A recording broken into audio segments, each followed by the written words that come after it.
Hi guys, welcome. स्वागत है सभी का, हार्दिक अभिनंदन है आज के इस लेसन में। तो साथियों, हिंदी साहित्य के इतिहास से संबंधित नई सीरीज हमने शुरू की और नई सीरीज में हमने शुरुआत की है हिंदी साहित्य इतिहास लेखन की परंपरा से।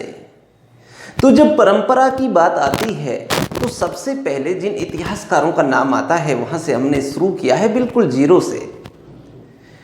सबसे पहले गारसादे तासी को हमने पढ़ा, उसके बाद शिव सिंह सेंगर को पढ़ा। अभी तक आपने वो लेसन नहीं देखे हैं तो उन लेसन को देख लीजिए, डिस्क्रिप्शन में लिंक है सभी के, तो वो आप चेक कर लीजिए। ओके, आज इसी कड़ी में एक और इतिहासकार बहुत महत्वपूर्ण है जिनका नाम है जॉर्ज ग्रियर्सन। जी हाँ, जॉर्ज ग्रियर्सन का क्या योगदान रहा, पूरी डिटेल के साथ में हम इस क्लास में पढ़ने वाले हैं। बहुत ही शानदार लेसन रहने वाला है, अंत तक देखिए। वीडियो अच्छा लगे तो वीडियो को लाइक कर देना और चैनल को अभी तक सब्सक्राइब नहीं किया है तो चैनल को सब्सक्राइब कर बेल आइकन जरूर दबा देना, जिससे कि आगे जो भी वीडियो आते हैं उनके नोटिफिकेशन है जो आप तक पहुंच जाए और आप उस वीडियो का आनंद लेते रहें। ठीक है ना? तो चलिए इसी के साथ हम शुरुआत करते हैं अपने लेसन की। और जैसा कि आपको बताया कि भाई आज हम किसको पढ़ने वाले हैं, तो आज हम पढ़ेंगे जॉर्ज ग्रियर्सन के बारे में। ठीक है ना? जॉर्ज ग्रियर्सन के बारे में आज हम पढ़ेंगे। देखो साहब, जॉर्ज ग्रियर्सन के बारे में हम बात करें तो देखो कौन कौन से तथ्य हैं, कौन कौन से प्रश्न हैं जो यहाँ से आते हैं, एक एक पे हम चर्चा करेंगे स्टेप बाय स्टेप। ठीक है, तो एक एक बात को आप समझते हुए चलिए। देखो साहब, सबसे पहला जो प्रश्न आता है वो आता है रचना का, क्योंकि हम इतिहास लेखन की परंपरा पढ़ रहे हैं। तो इतिहास लेखन की परंपरा में जो इन्होंने इतिहास ग्रंथ लिखा ना, उस ग्रंथ का नाम पूछा जाएगा कि इन्होंने कौन सी रचना लिखी, कौन सा इतिहास ग्रंथ लिखा है जॉर्ज ग्रियर्सन ने। तो जॉर्ज ग्रियर्सन ने जो रचना लिखी, the modern vernacular literature of Hindustan. ठीक है ना? मैं लिख देता हूं, ध्यान से समझते हुए चले। कौन सी है? The modern vernacular literature, vernacular literature of Hindustan. Yes, तो देखो ये रचना का नाम हो गया साहब, है ना? तो याद रह जाएगा क्या नाम है? The modern vernacular literature of Hindustan, ये रचना है। देखो अब इसमें हमें एक चीज समझना है, रटने की कोई बात नहीं है, थोड़ा सा बेसिक सेंस लगाएंगे ना तो ये सारी चीजें ऑटोमेटिकली क्लियर होती हुई चलेंगी। ये रचना जो आपको दिख रही है, इसमें ये सारे शब्द कैसे नजर आ रहे हैं, कौन सी भाषा के नजर आ रहे हैं आपको? तो बात की जाए कि ये रचना जो है ना, इसकी भाषा क्या है साहब? तो अंग्रेजी भाषा की रचना है। अंग्रेजी के शब्द दिख रहे हैं ना आपको? बिल्कुल, अंग्रेजी भाषा की रचना है। जॉर्ज ग्रियर्सन एक अंग्रेजी इतिहासकार थे जिन्होंने हिंदी साहित्य के इतिहास में अपना योगदान दिया, हिंदी का इतिहास लिखा। देखो अब सबसे बड़ी बात क्या है, the modern vernacular literature of Hindustan, ये इन्होंने लिखी, लेकिन कौन सी भाषा में? अंग्रेजी में लिखी साहब। इतिहास हिंदी का लिख रहे हैं लेकिन भाषा कौन सी? अंग्रेजी है। तो प्रश्न यहां बन सकता है, अंग्रेजी भाषा में लिखा गया हिंदी साहित्य का इतिहास, the modern vernacular literature of Hindustan, किसने लिखा? जॉर्ज ग्रियर्सन ने लिखा। ओके, तो ये भाषा की बात हो गई। आगे देखो, हाँ हमारे पास एक प्रश्न आएगा कि जो ये रचना लिखी गई ना, ये कौन सी पद्धति में लिखी गई भाई, कौन सी पद्धति अपनाई गई इसको लिखने में? तो जैसे अभी तक हमने पढ़ा था गारसा दे तासी, शिव सिंह सेंगर, उन्होंने वर्णों का जो क्रम है उसको आधार बनाया, वर्णानुक्रमी पद्धति थी उनकी, लेकिन इन्होंने काल क्रम को आधार बनाया, मतलब काल का जो सीरियल है उसी हिसाब से चलते हैं। तो काल क्रम को आधार बना करके इन्होंने ये इतिहास ग्रंथ लिखा है, इसलिए पहली बार नामकरण और काल विभाजन का प्रयास इन्होंने किया है। समझ गए बात को? तो इसलिए इनकी जो पद्धति है वो कौन सी है साहब? कालानुक्रमी। ठीक है ना?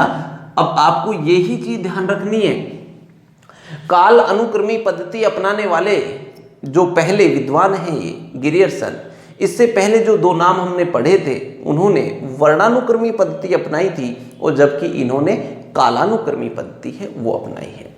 अब काल अनुक्रम, काल के हिसाब से हिंदी साहित्य के इतिहास को इन्होंने बांटा, तो इन्होंने कितने काल किए, कितने खंड किए? तो देखो यहां पर ये प्रश्न भी काफी बार पूछा जाता है। मतलब ये जो रचना है ना, इस रचना में कालखंड या फिर पूछे कि अध्याय कितने हैं, ठीक है ना? तो इन कालखंडों को, इसमें जो भी कालक्रम आए ना, उनको 11 भागों में, कितने भागों में साहब? 11 भागों में इन्होंने डिवाइड किया। वैसे हिंदी साहित्य हम पढ़ते हैं तो देखो आदिकाल, भक्ति काल, रीति काल, आधुनिक काल, ये 4 भागों में समाप्त हो जाते हैं। लेकिन इन्होंने जो कालखंड बनाए उन कितने बना दिए साहब? 11। ये आलोचना का एक कारण भी है इनका, खैर वो आगे पढ़ेंगे। अभी केवल इतना ध्यान रखना है कि जो कालखंड अध्याय जिनकी संख्या इन्होंने रखी वो कितनी? 11 रखी। ओके, चलिए साहब। इसके बाद में बात आती है प्रकाशन की। किसकी बात आती है? प्रकाशन कि ये जो ग्रंथ है, इस ग्रंथ का प्रकाशन कब हुआ, कैसे हुआ, ये चीज ध्यान रखना है। देखो पहले रूप में हम बात करें तो ये एक विशेषांक के रूप में प्रयुक्त हुआ था। किस रूप में? विशेषांक के रूप में। देखो क्या है विशेषांक के रूप में, मतलब क्या है? देखो समझना इस चीज को। विशेषांक के रूप में अगर हम बात करें तो ये प्रकाशित हुआ था कब? 1888 ईस्वी में। इस बात को समझना एक बार आप। क्या था कि the Royal Asiatic Society of Bengal, नाम सुना होगा, the Royal Asiatic Society of Bengal, उसकी एक पत्रिका है और उस पत्रिका के विशेषांक के रूप में ये प्रकाशित होता है कब? 1888 ईस्वी में। समझ में आई बात? जैसे अपन पत्रिका पढ़ते हैं तो पत्रिका के साथ में कई बार देखा होगा आपने विशेषांक आता है, तो ऐसे ही the Royal Asiatic Society of Bengal है, उसकी एक पत्रिका है, उस पत्रिका के विशेषांक के रूप में ये प्रकाशित हुआ था। ठीक है, तो यहां मैं लिख देता हूं, चलो कोई नहीं। विशेषांक के रूप में प्रकाशित कब हुआ है ये? 1888 में। किसके विशेषांक के? The Royal Asiatic, the Royal Asiatic Society of Bengal की पत्रिका। ठीक है ना? तो इस तरह से हम ध्यान रख सकते हैं, the Royal Asiatic Society of Bengal, जिसकी एक पत्रिका के विशेषांक के रूप में ये प्रकाशित हुआ सबसे पहले 1888 ईस्वी में। ओके, उसके बाद में एक स्वतंत्र पुस्तक के रूप में इसे प्रकाशित करवा दिया गया, है ना? तो विशेषांक के रूप में 88 में हो गया था, लेकिन हम ऐसे कहें कि भाई ये जो ग्रंथ है इसका स्वतंत्र पुस्तक के रूप में, स्वतंत्र पुस्तक के रूप में इसका प्रकाशन कब हुआ? तो मतलब 88, जिसके एक साल बाद में ही, यानी कि 1889 ईस्वी में। ठीक है, तो 1889 ईस्वी में ये एक पुस्तक के रूप में प्रकाशित हुआ। तो प्रथम प्रकाशन तो इसका 88 में ही हो गया था, लेकिन स्वतंत्र पुस्तक के रूप में कब प्रकाशन हुआ? 1889 में। ओके, अब प्रकाशन से संबंधित अगर बात आए तो आपको ये बताना है, यानी कि 1889 ईस्वी। ओके, तो इससे ध्यान रखना है। तो ये इस पुस्तक के बारे में थोड़ी बेसिक जानकारी रही अपनी, है ना। तो इसको एक बार मैं रिपीट करता हूं, ध्यान से देखते हुए चल ले, फिर आगे महत्वपूर्ण तथ्यों की ओर बढ़ेंगे। काफी महत्वपूर्ण तथ्य आएंगे, ठीक है ना, वहां से प्रश्न आते हैं। तो एक बार इसको रिपीट करते हैं, चला देखिए। बताइए साहब, जॉर्ज गिरियर्सन की रचना का क्या नाम है? तो आप बताएंगे the modern vernacular literature of Hindustan. Repeat करना मेरे साथ साथ, सारी चीजें यहीं क्लियर हो जाएंगी। बताइए ये रचना है, इसकी भाषा कौन सी है, कौन सी भाषा में लिखा गया है? तो इसकी भाषा कौन सी है? अंग्रेजी है, क्योंकि नाम से ही पता चल रहा है हमें। ओके, पद्धति कौन सी है? तो काल अनुक्रमी पद्धति, काल को आधार बनाया है इन्होंने, समय को। ओके, अब कालखंड कितने हैं, या कहें कि अध्याय कितने? तो साहब 11 अध्याय। कितने अध्याय हैं? 11 अध्याय हैं इसमें। ओके, ये जो ग्रंथ है, इस ग्रंथ का प्रकाशन कब हुआ, इसकी बात की जाए तो देखो, सबसे पहले इसका प्रकाशन the Royal Asiatic Society of Bengal, जिसकी एक पत्रिका, और उस पत्रिका के विशेषांक के रूप में इसका प्रकाशन किया गया सबसे पहले 1888 ईस्वी में। उसके बाद में नेक्स्ट ईयर यानी कि 1889 ईस्वी में स्वतंत्र पुस्तक के रूप में इसका प्रकाशन कर दिया जाता है। तो अब प्रकाशन वर्ष की जब बात आएगी तो आपको 1889 बताना है, ठीक है। तो ये बेसिक जानकारी रही। उम्मीद है सारी जानकारी आपको क्लियर हो गई होंगी, अच्छी तरीके से आपको समझ में भी आ रहा होगा, ठीक है ना। और जो अपने डिस्क्रिप्शन है ना, इसमें डिस्क्रिप्शन है, इसको एक बार आप चेक कर लीजिए। हमारे सभी जो लिंक हैं वो डिस्क्रिप्शन में दिए गए हैं, तो आप एक बार डिस्क्रिप्शन है ना उसको चेक कर लें। सभी सोशल मीडिया लिंक हैं वो भी हमारे यहाँ हैं, उपलब्ध हैं। और जो अपने व्हाट्सएप ग्रुप है, टेलीग्राम ग्रुप है, उससे भी आप जुड़ सकते हो, वहाँ भी बहुत अच्छी अच्छी जानकारी है वो आपको दी जाती है। ऐप है अपना वरदान डिजिटल क्लासेज का, प्ले स्टोर से आप उसे भी डाउनलोड कर सकते हैं। और यदि आप पेड कोर्स में ज्वाइन होना चाहते हैं, इसी तरह से पूरी हर कवि पे डिटेल से वीडियो कंप्लीट सिलेबस है वो आपको वहाँ भी मिल जाता है। तो अगर चाहें तो आप ऐप से आप पेड कोर्स भी ज्वाइन कर सकते हैं, ठीक है। तो डिस्क्रिप्शन है उसमें लिंक है सभी के, आप चेक कर लीजिए। ओके, देखो साहब, अब हम बात करें इसके आगे महत्वपूर्ण तथ्य कौन कौन से हैं। तो चलिए महत्वपूर्ण तथ्यों की ओर चलते हैं। तो देखिए साहब, यहाँ हम अब शुरुआत करते हैं महत्वपूर्ण तथ्यों की। तो यहाँ से बहुत से प्रश्न आते हैं, तो इनको ऐसे समझना हमें महत्वपूर्ण तथ्य है।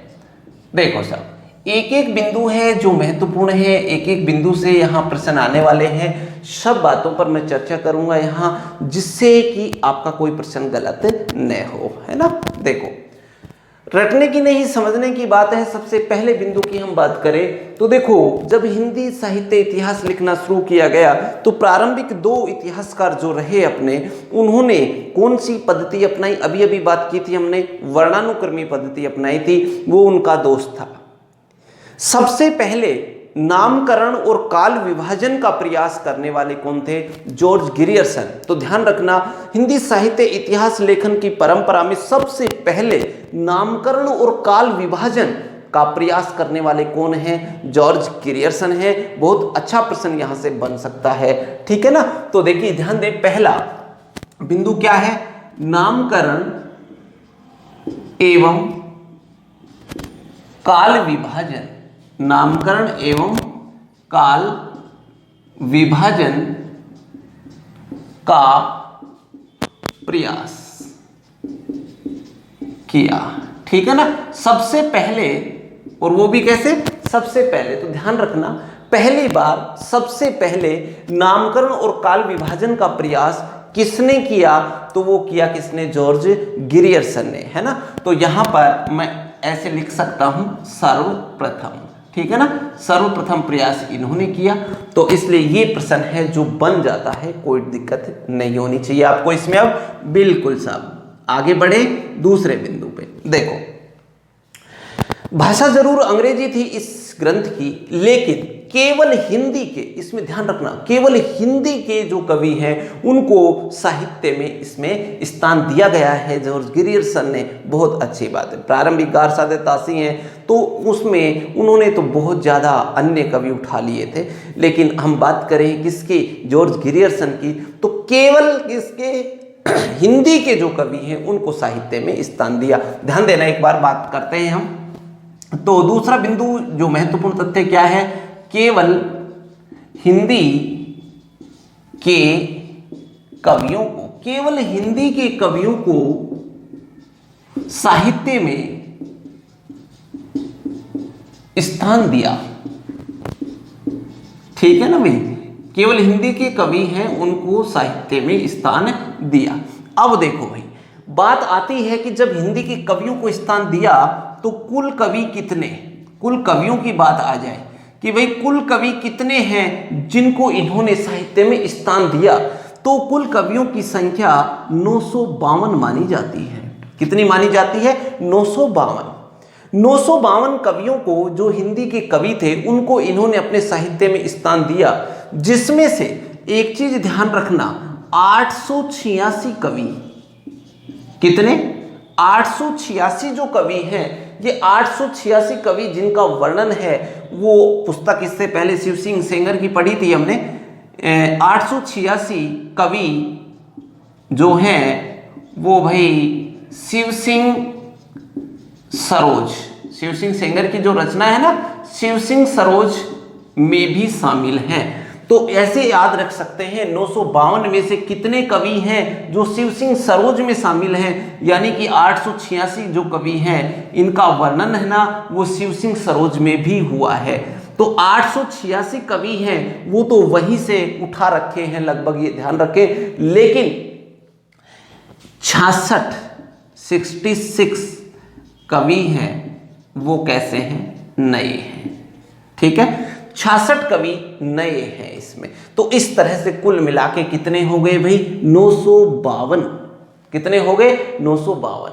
क्लियर हुआ बिंदु, बताओ कोई दिक्कत वाली तो कोई बात ही नहीं है। तो पहला 2 बिंदु हुए अभी तक, देखो ध्यान देना, कौन कौन से, नामकरण और काल विभाजन का जो प्रयास है, वो नामकरण और काल विभाजन का प्रयास किया है इन्होंने सबसे पहले। ओके, दूसरी बात करें तो केवल हिंदी के जो कवि हैं, केवल हिंदी के कवियों को ही इन्होंने साहित्य में स्थान दिया है।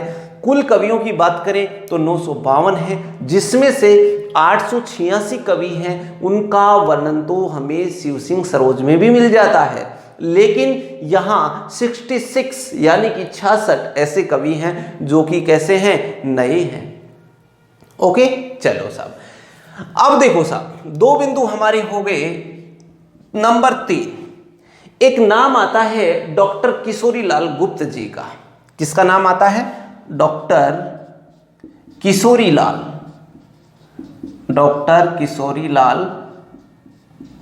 गुप्त जी का नाम आता है। सुनिए ध्यान से, डॉक्टर किशोरीलाल गुप्त जी का मानना है कि अगर हम बात करें तो सच्चे अर्थों में हिंदी साहित्य का सबसे पहला इतिहास यही है, सच्चे अर्थों में।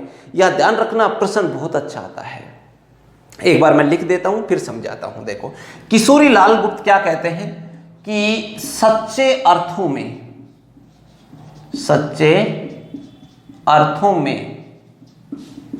हिंदी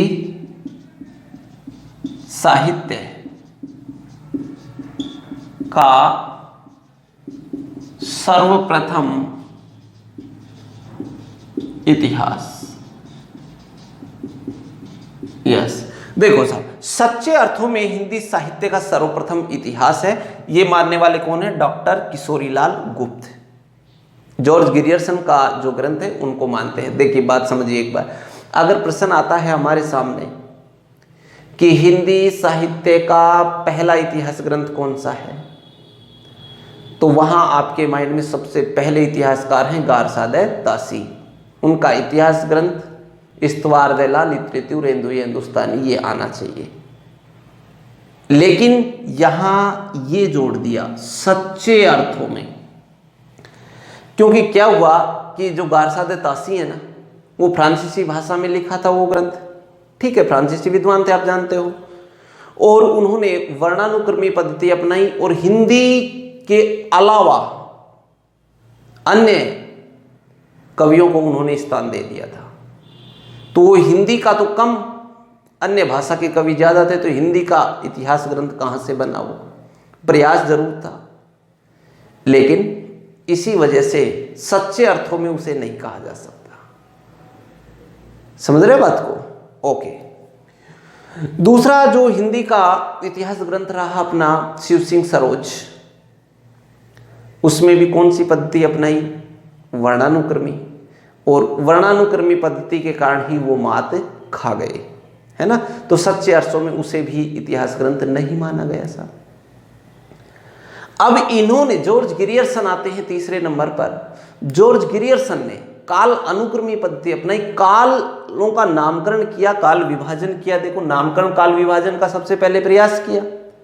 और इतिहास की ये विशेषता है कि वहां नामकरण और काल विभाजन, कालखंड इतिहास है तो इतिहास में कालखंड का विभाजन होना चाहिए। तो नामकरण और काल विभाजन का प्रयास इन्होंने सबसे पहले किया। हिंदी के कवियों को साहित्य में स्थान दिया। इसी वजह से डॉक्टर किशोरी लाल गुप्त जो हैं, सच्चे अर्थों में हिंदी साहित्य का सर्वप्रथम इतिहास ग्रंथ मानते हैं। किसको? The modern vernacular literature of Hindustan, यानी जॉर्ज गिरियर्सन के ग्रंथ को। बताओ, अब बात समझ में आ गई ना? तो इस तरह से अगर ये प्रश्न आ जाता है, सच्चे अर्थों में अगर पूछे, तो आपको जॉर्ज गिरियर्सन वाले ग्रंथ का नाम बताना है। अच्छा जी, चलो साहब, ये बात हुई। दूसरी बात अगर हम बात करें तो डॉक्टर किशोरी लाल जो गुप्त हैं, उन्होंने गिरियर्सन की जो ये पुस्तक है, इंग्लिश में थी, अंग्रेजी भाषा इसकी है, हमने पढ़ा भी, उसका हिंदी में अनुवाद किया। बहुत ही अच्छा प्रश्न। जॉर्ज गिरियर्सन की जो पुस्तक इंग्लिश भाषा में लिखी इन्होंने, उसका हिंदी में अनुवाद किसने किया? तो डॉक्टर किशोरी लाल गुप्त ने किया था, है ना। तो मैं ये बिंदु लिख देता हूं, यहां पर ध्यान देना। इन्होंने मतलब किशोरी लाल गुप्त जी ने, इन्होंने ग्रियर्सन की पुस्तक का हिंदी में अनुवाद किया। ठीक है साहब, हिंदी में अनुवाद किया। अब देखो दूसरी बात, हिंदी में जब इन्होंने उसका अनुवाद किया ना, तो उस पुस्तक का क्या नाम रखा? हिंदी साहित्य का प्रथम इतिहास। हिंदी साहित्य का प्रथम इतिहास, ये नाम। और ये प्रश्न कई बार आ जाता है, हिंदी साहित्य का प्रथम इतिहास। हिंदी साहित्य का प्रथम इतिहास। तो आप एक चीज देखना साहब, सच्चे अर्थों में हिंदी साहित्य का पहला इतिहास माना है कि नहीं माना उन्होंने, है ना। तो इसी से इन्होंने नाम रखा हिंदी साहित्य का प्रथम इतिहास, ये नाम रखा। और इस नाम से उन्होंने अनुवाद किया है, जॉर्ज गिरियर्सन की पुस्तक का अनुवाद किया है, ये ध्यान रखेंगे। कब किया? तो साहब 1957 ईस्वी में किया था। कब किया था? 1957 ईस्वी में इसका अनुवाद किया था। अब प्रकाशक कौन थे इस पुस्तक के? प्रकाशक, एक जानकारी ये भी ले लेते हैं। प्रकाशक कौन थे? तो वो था साहब हिंदी प्रचारक, हिंदी प्रचारक पुस्तकालय, हिंदी प्रचारक पुस्तकालय वाराणसी। ठीक है, तो ये हिंदी प्रचारक पुस्तकालय वाराणसी है ना, उन्होंने प्रकाशन किया हिंदी साहित्य का प्रथम इतिहास, जिसको अपन पब्लिकेशन बोलते हैं ना एक तरह से। वैसे तो इस तरह से ये देख लीजिए, ये बेसिक जानकारी है। ये 3 बिंदु अभी तक हमने महत्वपूर्ण तथ्यों में पढ़े हैं, अभी और हैं, काफ़ी अच्छे अच्छे प्रश्न हैं आपके सामने आने वाले हैं। बहुत अच्छी अच्छी जानकारी आपको यहाँ मिलने वाली है। हर चीज़ खुलकर डिटेल से मैं यहाँ समझाने का आपको प्रयास करूँगा, और जिससे कि कोई प्रश्न आपका बाहर नहीं आएगा और सारी चीज़ें हैं वो तुरंत ही माइंड में सेट भी हो जाएंगी, बशर्ते आपका ध्यान केवल यही होना चाहिए। अगर आप यही ध्यान रखते हैं तो निस्संदेह सारी चीज़ें आपके क्लियर हो जाएंगी। ठीक है, तो अब देखिए ध्यान देना, अभी तक हमने कितने 3 पॉइंट पढ़े हैं। एक बार 3 पॉइंट है, इनको हम रिपीट करते हैं फिर आगे बढ़ते हैं। ठीक है, देखो सबसे पहला बिंदु बताओ क्या लिखा मैंने। नामकरण और काल विभाजन का सबसे पहले प्रयास किसने किया? जॉर्ज ग्रियर्सन ने। बहुत अच्छा प्रश्न आ सकता है। इन्होंने केवल हिंदी के जो कवि हैं उनको ही साहित्य में स्थान दिया है। कुल कितने कवियों को स्थान दिया? तो आपको ध्यान रखना है 952 कवियों को स्थान दिया, जिसमें से शिव सिंह सरोज जो रचना है उसमें कितने कवि मिल जाते हैं हमें? 886 कवि उसमें मिल जाते हैं। जबकि नए कवि कितने हैं? तो 66 यानी कि 66 जो कवि हैं वो नए शामिल किए हैं। एक विद्वान जिनका नाम है डॉक्टर किशोरी लाल गुप्त। किशोरी लाल गुप्त हैं वो सच्चे अर्थों में हिंदी साहित्य का पहला इतिहास ग्रंथ मानते हैं साहब इसको। और उन्होंने, किशोरी दास जो गुप्त हैं, इन्होंने ग्रियर्सन की जो ये पुस्तक है इस पुस्तक का हिंदी में अनुवाद किया है। किसमें? हिंदी में अनुवाद किया, क्योंकि पुस्तक तो मूल रूप से अंग्रेजी में थी ना, तो भाषा इंग्लिश थी, इसकी हिंदी में अनुवाद कर दिया उन्होंने। और जब हिंदी में अनुवाद किया तो उसका नाम क्या रखा? तो उसका नाम रखा उन्होंने हिंदी साहित्य का प्रथम इतिहास। कब प्रकाशित हुआ था साहब ये अनुवाद? अनुदित ग्रंथ हुआ ना एक तरह से 1957 में। प्रकाशक कौन थे? तो हिंदी प्रचारक पुस्तकालय वाराणसी, ये इसके प्रकाशक रहे। ठीक है ना, तो उम्मीद है सारी चीज़ें आसानी से आपको समझ में आ रही होंगी। समझ में आ रही है तो आपके सुझाव हैं वो सादर आमंत्रित हैं। आप कमेंट कर सकते हैं, वीडियो को लाइक करना, जो ही आपकी जो गतिविधियां रहेंगी उसी से पता लग जाता है। अगर आपको अच्छा लग रहा है तो इस चीज़ में कंजूसी नहीं करना है, आपको अपनी प्रतिक्रिया जरूर देनी है। ठीक है, तो चलिए नेक्स्ट चलते हैं बिंदु नंबर 4 की ओर। तो देखो बिंदु नंबर 4 की हम बात करते हैं। बिंदु नंबर 4 की बात करें तो देखो एक बहुत बड़ा तथ्य है, मैं लिख देता हूं, एक बार समझिए। ग्रियर्सन ने, आप खुद सोचना, इस पर विचार करना, क्या ये बात सही है? ग्रियर्सन ने हिंदी को अंग्रेजों द्वारा आविष्कृत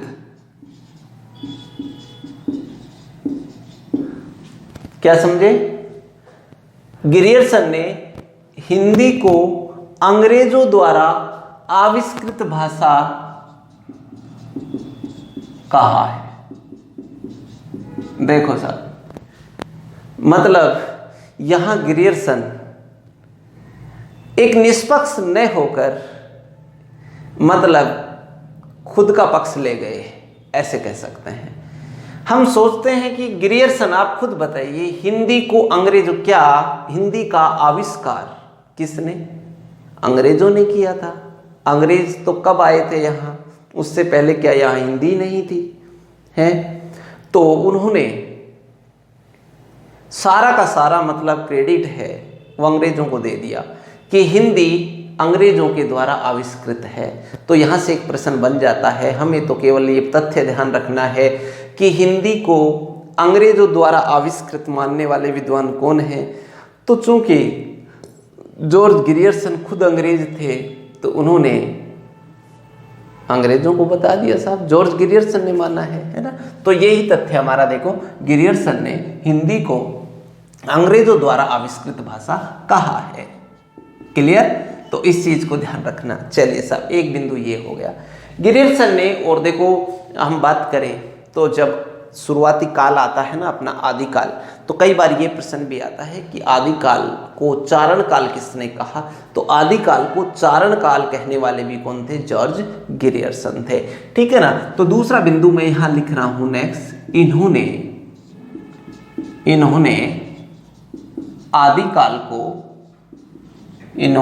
आदिकाल को क्या कहा है?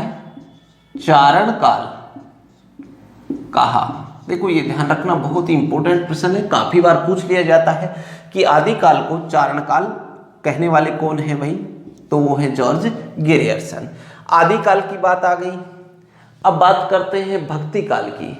भक्ति काल को आपको पता है स्वर्ण काल, स्वर्ण युग कहा जाता है, ठीक है ना। तो भक्ति काल को सबसे पहले स्वर्ण काल कहने वाले कौन थे? भक्ति काल को सबसे पहले स्वर्ण काल, स्वर्ण युग कहने वाले कौन थे? यहां पर एक बहुत ही बड़ा भ्रम है, इस तथ्य को मैं बिल्कुल क्लियर करूंगा, समझना एक बात। तो एक चीज ध्यान देना, मैं अगर ऐसे कहूं कि भक्ति काल को सबसे पहले, भक्ति काल को सबसे पहले, भक्ति काल को सबसे पहले क्या भाई? स्वर्ण काल कहा। बस इतना लिख दिया मैंने, भक्ति काल को सबसे पहले स्वर्ण काल कहा इन्होंने। और वो स्वर्ण काल किसका? हिंदी का, है ना। तो मैं इस वाक्य को पूरा लिख देता हूं। क्या कहा? भक्ति काल को सबसे पहले हिंदी काव्य का, या शॉर्टकट में कहें तो हिंदी का स्वर्ण काल कहा, ठीक है, इतना लिख दिया मैंने। तो ये ध्यान रखना, हिंदी का स्वर्ण काल। एक चीज अब समझिए सब, सबसे पहले ये सब देखना, सबसे पहले हिंदी का स्वर्ण काल कहा है किसने? जॉर्ज ग्रियर्सन ने।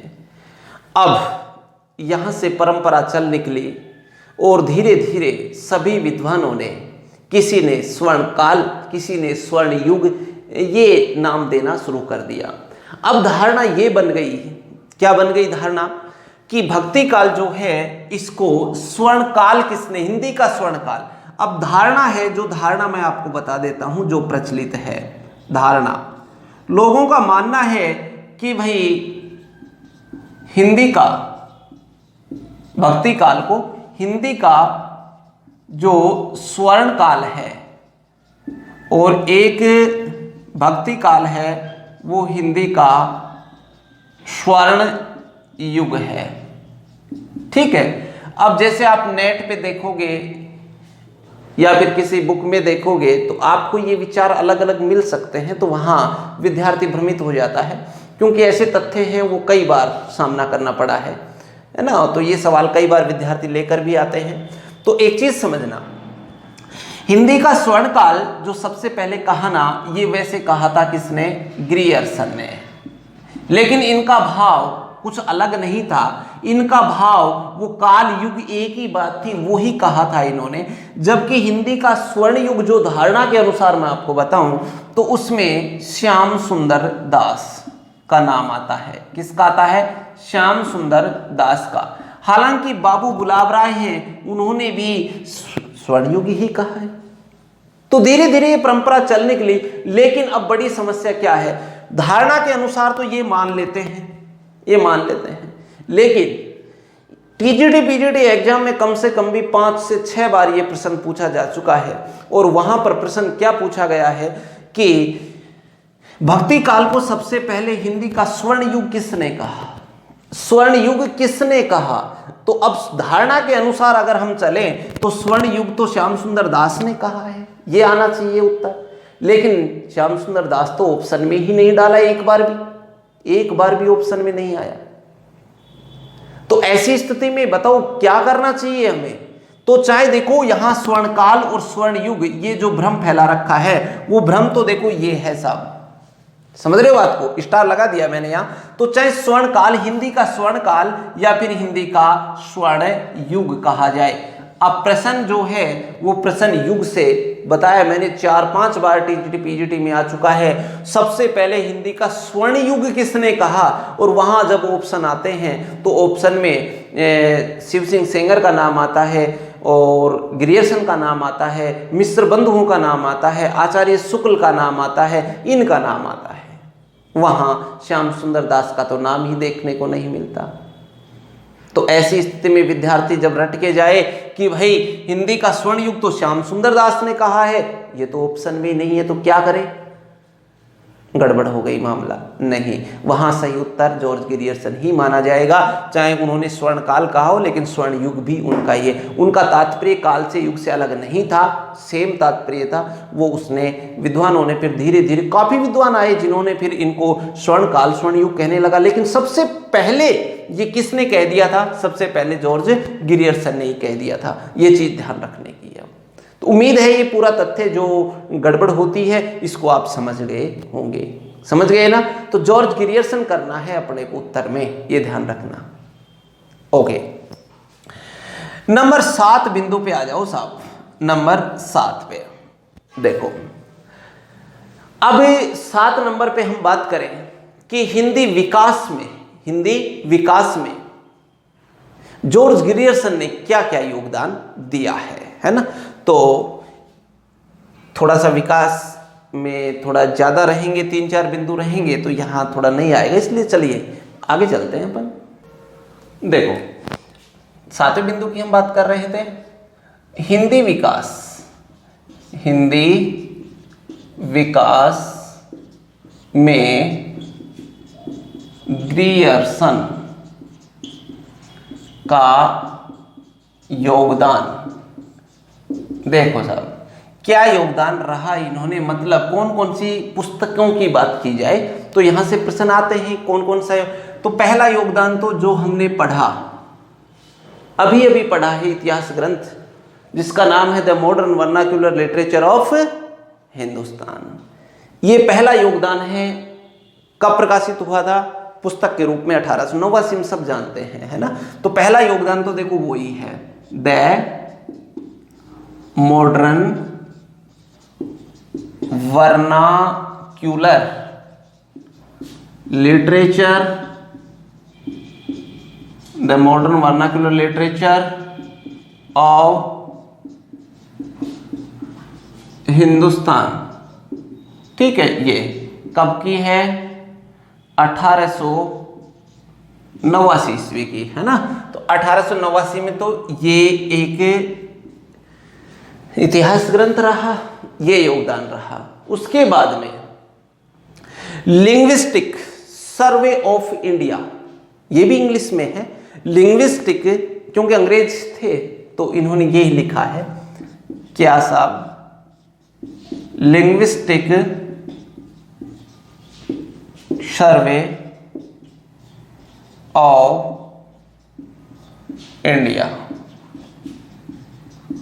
ठीक है, तो देखो लिंग्विस्टिक सर्वे, भाषाओं का सर्वेक्षण ऑफ इंडिया, भारत। तो इसको अगर मैं हिंदी में लिखूं तो ऐसे कह सकते हैं, हिंदी अनुवाद क्या हुआ इसका? भारतीय भाषाओं का, लिंग्विस्टिक भाषा होती है, ठीक है, भारतीय भाषाओं का सर्वेक्षण। ठीक है, तो लिंग्विस्टिक सर्वे ऑफ इंडिया, भारतीय भाषाओं का सर्वेक्षण किया, एक तरह से ये मान लीजिए आप। कब से? तो साहब ये किया इन्होंने 1902 से 1909 तक। ठीक है, 1902 से 1909 तक चला ये लिंग्विस्टिक सर्वे ऑफ इंडिया। तो एक ये योगदान दिया, ध्यान रखना है। और तीसरे नंबर पर हम बात करें तो तुलसीदास इनके बहुत पसंदीदा थे। मतलब तुलसीदास है ना, उनके योगदान को बहुत स्वीकार करते थे। कौन? George Grierson. तो तुलसी का वैज्ञानिक अध्ययन, ये भी एक ग्रंथ लिखा इन्होंने, उन पर वैज्ञानिक अध्ययन किया। तो क्या नाम रहा उसका? तुलसी का वैज्ञानिक अध्ययन। तुलसी का वैज्ञानिक अध्ययन। जब तुलसी का वैज्ञानिक अध्ययन उन्होंने किया तो ये 1886 से